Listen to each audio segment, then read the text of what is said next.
Всем привет! Сегодня вам покажу и расскажу клинику в Панаме, семейная клиника, которая имеет несколько клиников по всей стране Панама.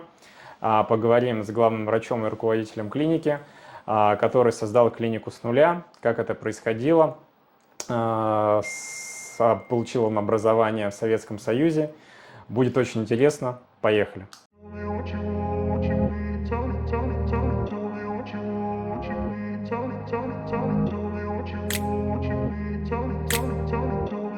Сегодня новое интервью с доктором Рената в клинике.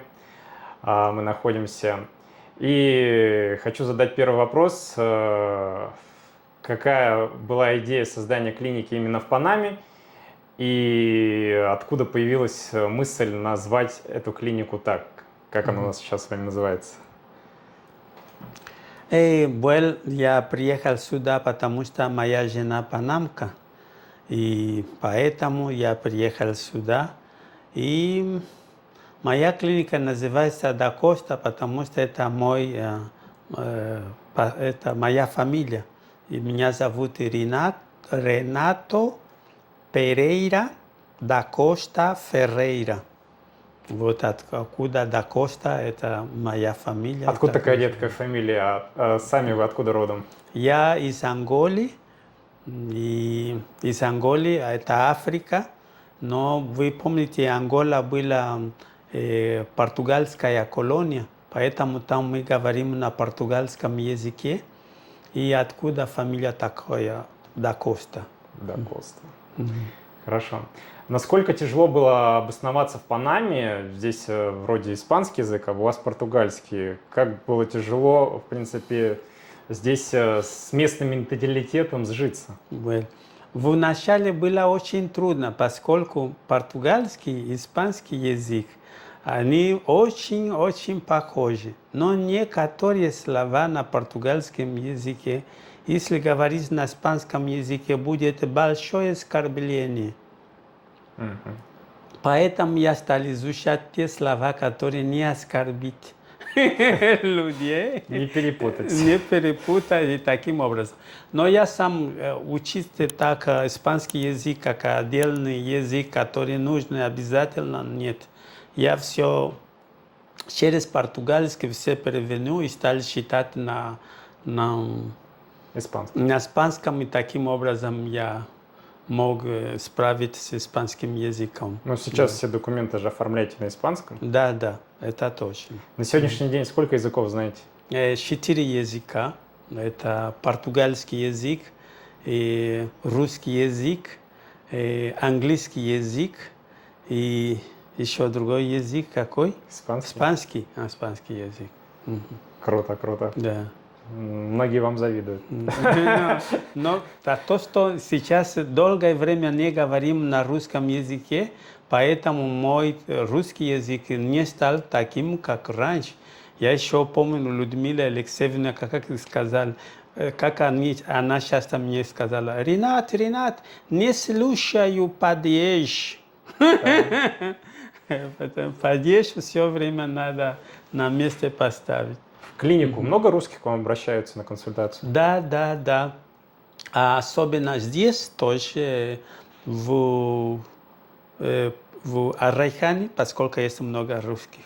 Прошел год, теперь приходят тоже в Чирики. Но раньше в Чирики не видел русских. Много иностранцев, но не видел русских. Потом в последнее время уже есть русские.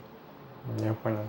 Ну, сами вы консультацию проводите, взрослым детям вы не проводите? Но и детям, взрослым, поскольку у меня, если хроническая, например, астма, всего это дети болеют астмой. Многие хронические заболевания болеют детские, которые они не могут излечиваться. И мы их лечим, как, допустим, анемия, которая дает боли в суставе. Мы положим их на гипербарическая камера и снимает. Подачу чистого кислорода. Таким образом. Хорошо. Ну и с детьми, наверное, делать физиотерапии. Да, физиотерапия, терапия квантика всего. Квантовая терапия. Квантовая терапия это самая Ну и занимаетесь вот биодобавками. Да, с биодобавками. Колострум, Хорошо. всяким колострум. То есть к вам могут обратиться по следующим специализациям. Это терапия, дети могут обратиться, гинекология, урология, физиотерапия, квантовая терапия. Анализы можно у вас сдать? Кровь, Да, мочь? Можно тоже сдать. Какие-то дополнительные специалисты еще имеются в ваших клиниках? Да, есть, как мы сказали раньше. У нас есть урология, у нас есть гинекология, Да. у нас есть, у нас есть физиотерапевты. И... Да, расскажите, что это за кабинет? Это приемная? Да, это приемный кабинет. Здесь принимаем люди. Там задаю вопросы пациентов, снимаю все информацию, которая нужна для пациентов, смотрю все лаборатории, которые приносят, и к чему слушаю историю и так далее. Хорошо. И назначаю, какое лечение должно принимать. Все, я понял. Также пациент здесь получает больничный лист, вы выписываете рецепт, и оплачивает он на ресепшене или может оплатить здесь за консультацию? Можно здесь для сохранения, чтобы человек чувствовал себя более Есть терминал? удобно. Да. Хорошо, все. А там что-то, какая-то отдельная комната, да? Отдельная комната, это где обычно мои персональные вещи. Понял. Переодеться. И учился в Советском Союзе и стал врачом. По специальности сначала была общая медицина, психиатрия, психотерапия, а теперь я занимаюсь альтернативной медициной. Имею в виду, мы принимаем те пациенты, которые обычно ходят в больницу, и они не поправляются. Поэтому они ищут меня, чтобы лечить те заболевания, которые мы называем хроническим заболеванием, как астма, артритис и всяких заболеваний. Вот мы пользуем альтернативные медицины, методы, которым мы пользуемся. Я научил в России, и вот, и этим занимаемся. Ренат, а расскажите, как вы относитесь к образованию советскому, которое вы получили, и насколько оно вам сейчас здесь помогает вообще?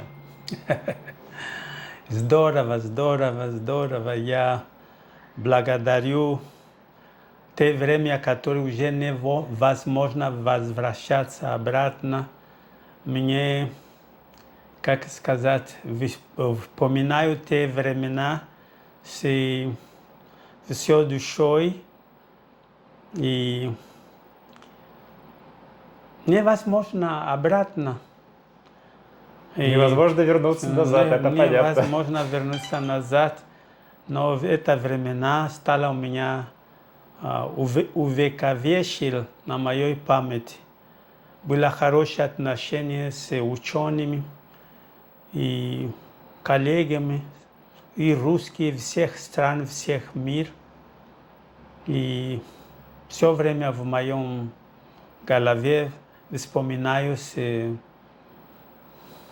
как сказать, Советский Союз. Советский Союз. Но невозможно возвращаться.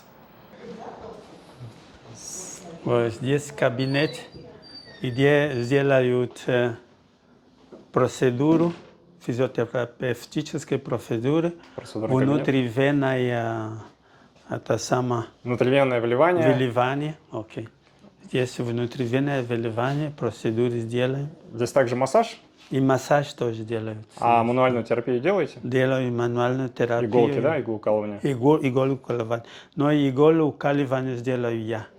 Лично? Я сделаю. Все, я понял. Ренат, а расскажите, когда вы прибыли в Панаму, сколько лет назад это произошло, как решились вообще открыть свою клинику, что сопутствовало этому? Ну, клиники наверняка здесь и так были. И как работа с конкурентами вообще? Насколько она здесь тяжела, легка?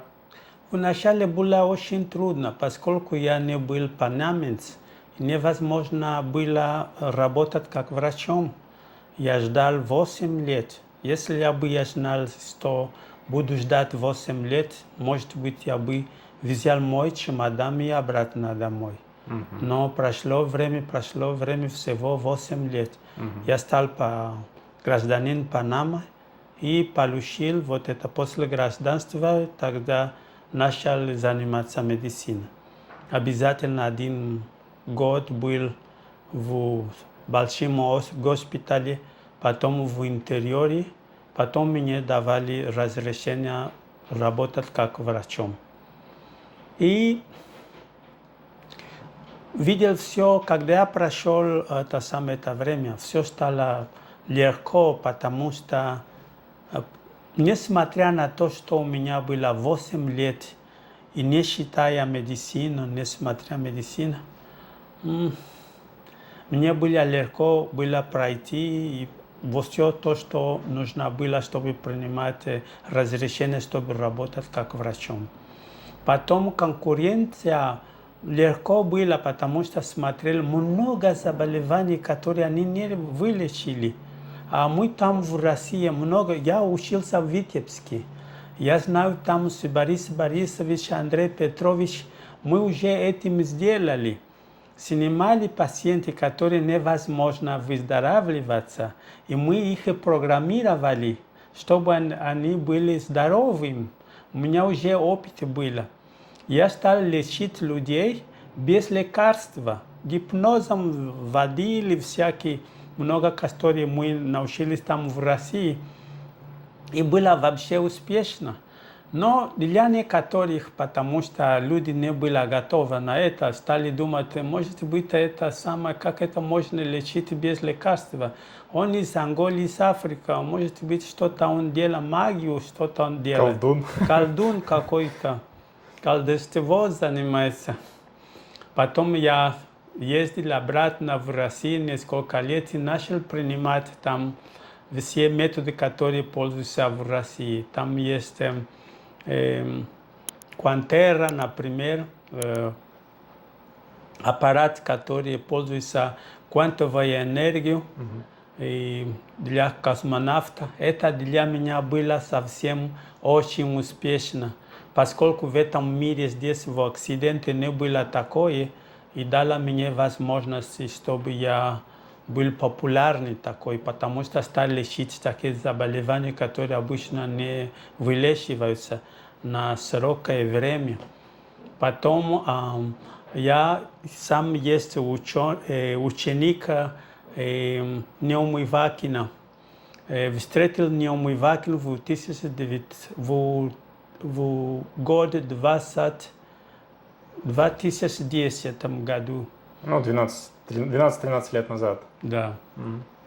Он меня научил ультрафиолетовый воздействовать, стал помогать людям, те, которые без родства, те, которые у них сперматозоиды были мертвыми, возвращаться, вот, чтобы были нормальными людьми.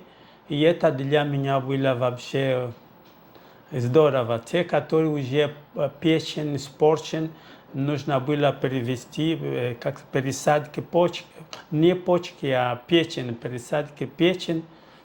Я стал их помогать с ультрафиолетовым облучением крови.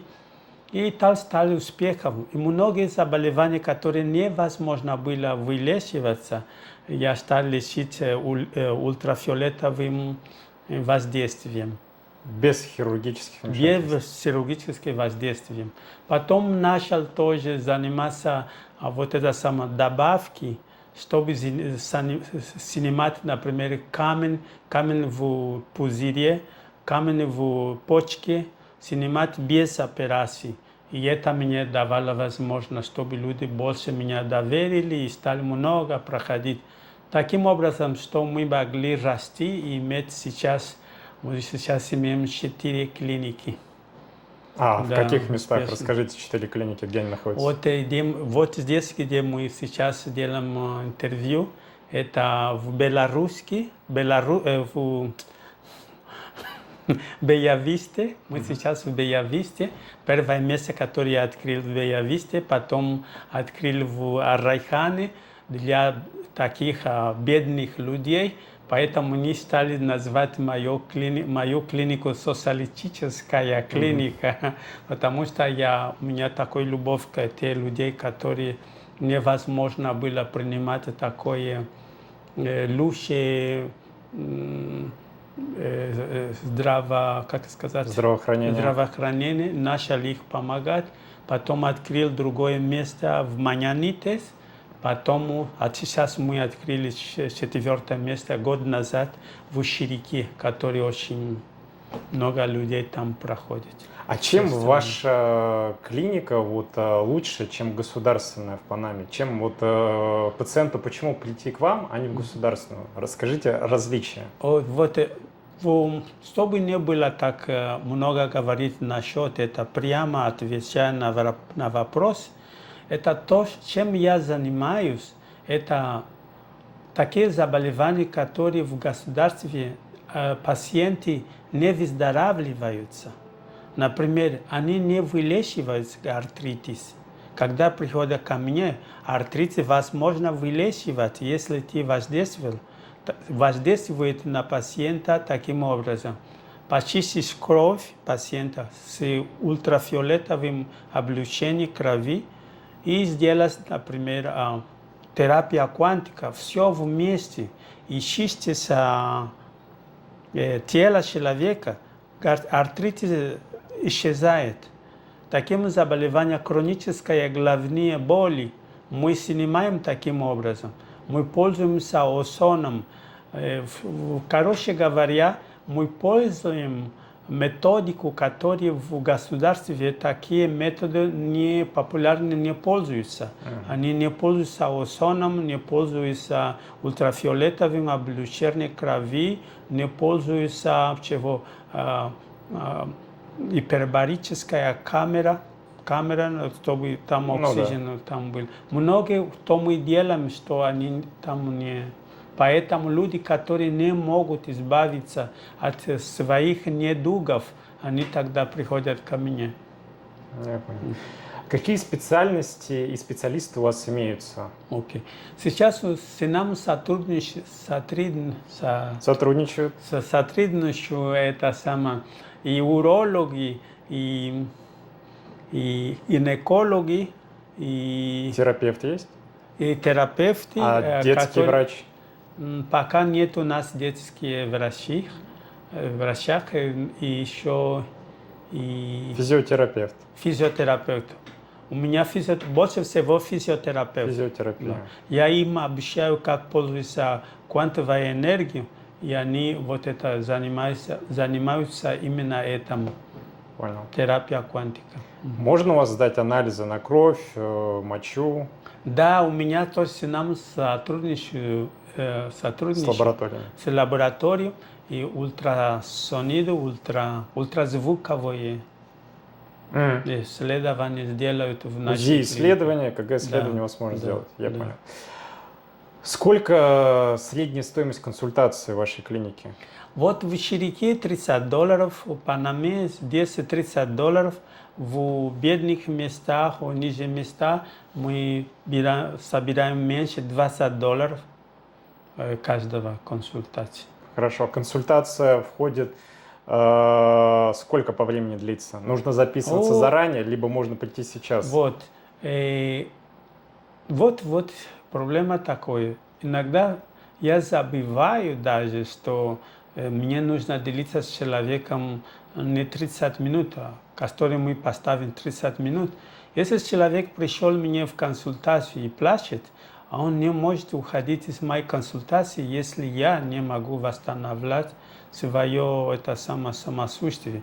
Имею в виду, человек не может обратно уйти из моей клиники, как он пришел. Должен выходить лучше, чем как он пришел. Если мне нужно еще продолжать время, чтобы объяснить и чтобы помогать этому человеку, я забываю тех, которые не видел сегодня, чтобы принимать тот человек, который сейчас прямо в моем месте. Со мной сообщают. Поэтому иногда люди приходится ждать долго. Хотя и у них есть консультация. Вы помогаете всем и не ограничиваете по времени никого. Конечно, вот так надо Я объяснить по-русски. Хорошо. Да. Другой у нас есть гипербарическая камера.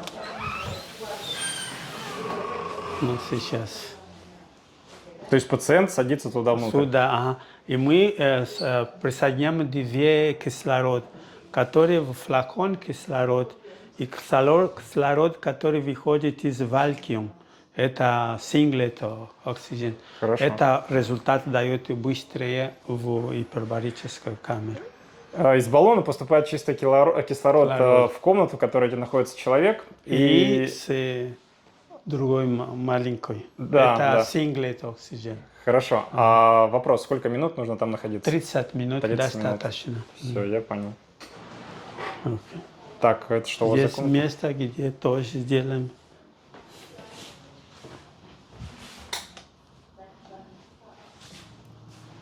Место, где мы сделаем вот это самое, это называется фотодинамическое. Фотодинамика. Из России мы делаем. Фотодинамика. Все, я понял. Как 4-й метод лечения раковых заболеваний. Хорошо. Мы тоже приняли. Сколько по времени оно длится? Когда мы ставим свет 10-20 минут на раковые воздействия. А сколько процедур нужно пройти? 30. 30 процедур? Да. Хорошо. Фотодинамика. В каждой комнате имеется кондиционер, да? Да, кондиционер, свой, это сама и туалет. Свой туалет. Понял. Как вы считаете, почему идут клиенты к вам? И как вы их находите? Как они о вас узнают? У вас есть интернет-ресурс, где-то рекламу вывешиваете? Но прежде всего, Дмитрий, это то, что один человек вылечиваешь, и он не ходит, и обратно придет с пятьми. Сарафанное радио. Да. Лечишь одного, и другой идет и принесет тебе 5. Я понял. Работаете по старинке. Да. Ясно. Хорошо. Вопрос такой. Когда вы приехали в Панаму, вы рассказывали, что жена у вас панамка. Как вам вообще местный менталитет и насколько вам местный климат, местная кухня? Как вы вообще к этому начали относиться? Понятно, что сейчас вы уже свыклись. А вот эти первые впечатления, вот эти первые барьеры, как вы их проходили? Никаких барьеров, потому что я жил с моей женой в России, имею в виду в Витебске, в Беларуси. И она меня готовила, как готовить здесь. И Ангола – это тропическая страна, и Панама – это тропическая страна, то есть поэтому и погода, и климат, и все нормально. То есть нормально влились, вопросов не было?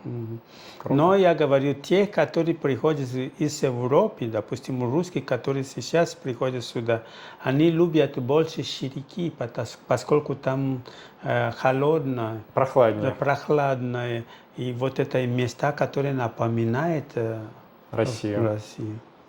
Ну, в городе, в Панаме-Сити, да, жарковато. Жарковато. Жарковато, душно, и не хватает как будто воздуха, потому что все-таки в России воздух, он более холодный, не тропический. Понимаем. Следующий вопрос такого характера. Как вообще долго вам пришлось здесь делать документы? То есть это паспорт, это подтвердить свою врачебность, образование и так далее? Да.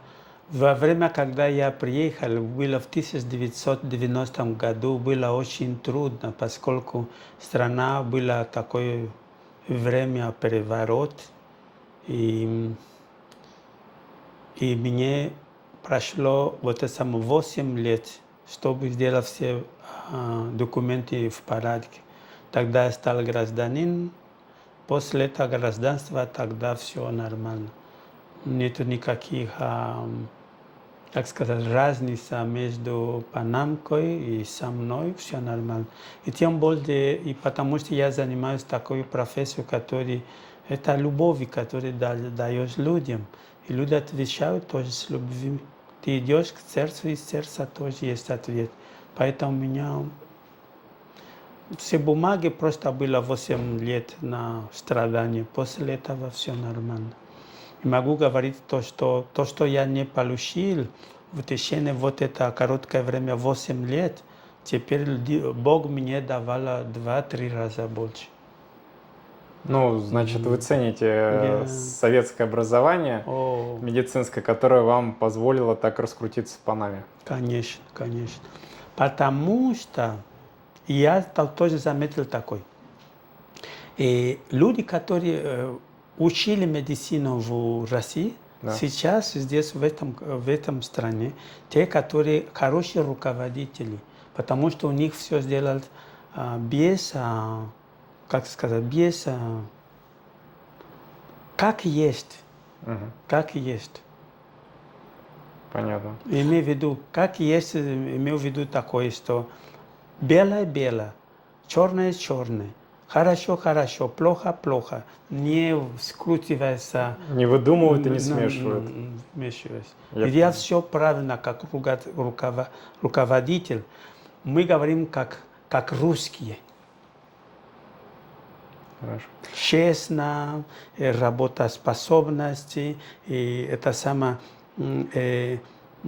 идешь на работу, если в 7 часов, значит 15 минут 7 ты уже там, Мгм.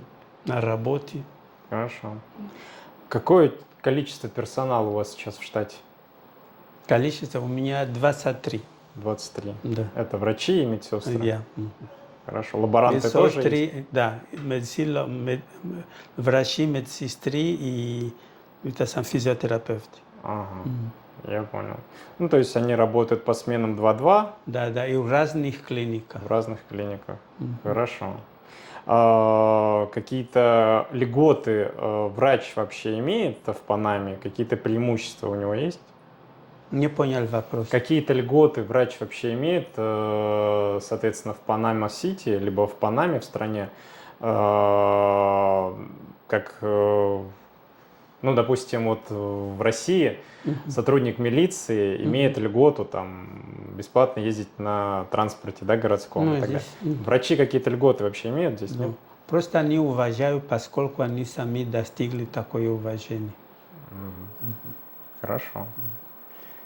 Понятно. Вообще, если говорить про медицину, то сравнивая советскую медицину и панамскую медицину, вы рассказали вкратце, у меня возник такой вопрос. А какое вообще образование дается в Панаме на медицинском факультете? У меня есть дочь, которая только что окончила.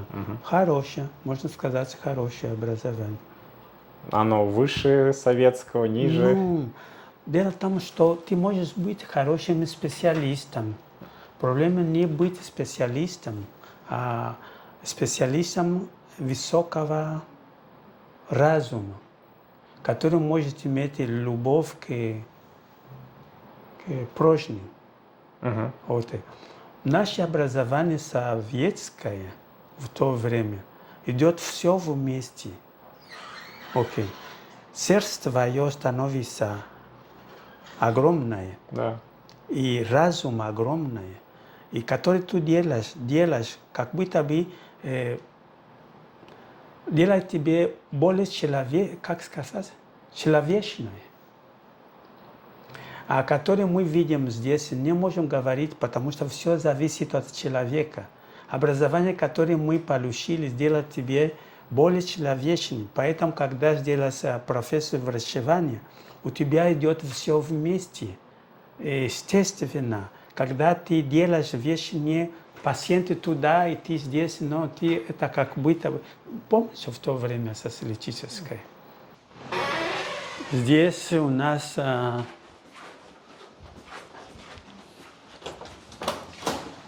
для гинекологии, где мы проходим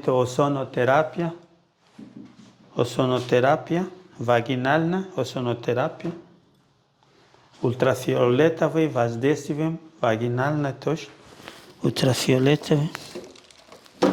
А вот в здесь. Москве где можно сдать и анализы, где сдают у вас? Здесь? Но есть Другой кабинет. мы направляем в другое место, чтобы гинеколог сделал. Понял. Это ультрафиолетовый для воздействия вагинальное.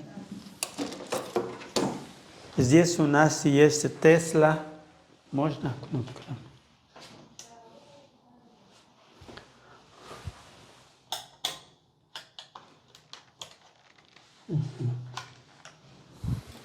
Вот немножко темно здесь. Тесла, мы пользуемся тоже аппарат Тесла. Ага. Что он дает? Это хорошо для раковых заболеваний.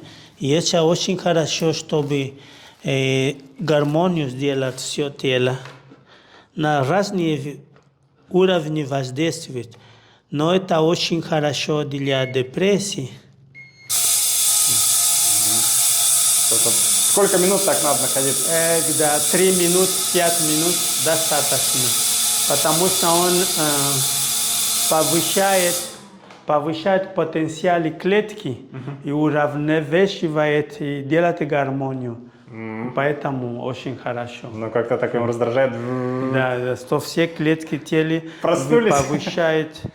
повышает для уровня Ну, повышает также наверняка иммунитет. Волтаж.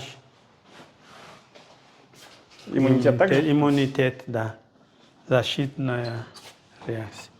У нас есть еще в другом месте внизу. А, внизу еще Да, кабинеты. ну, Я понял. может быть, в другое время или в другой клинике. Там сейчас уже закончили, да? Я закончил Хорошо. сегодня.